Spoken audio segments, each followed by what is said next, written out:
RK நகர் இடைத்தேர்தலில் போட்டியிடுவது குறித்து தேர்தல் தேதி அறிவிக்கப்பட்ட பிறகு முடிவு செய்யப்படும் என திமுக பொருளாளர் மு.க.ஸ்டாலின் தெரிவித்துள்ளார்.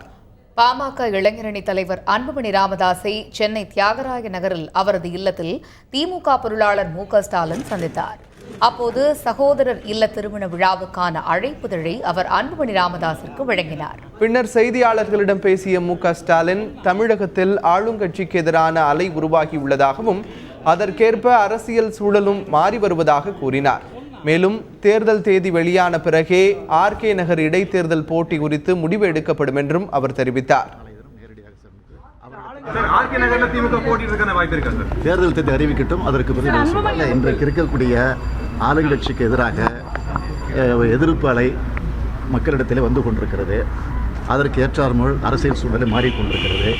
எது எப்படி இருந்தாலும் தேர்தல் நேரத்தில் தான் உறுதியாக எதையும் சொல்ல முடியும். எந்த விதமான நீங்கள் அரசியல் கேள்வி கேட்டாலும் அதற்கு நான் பதில் சொல்வதற்கு தயாராக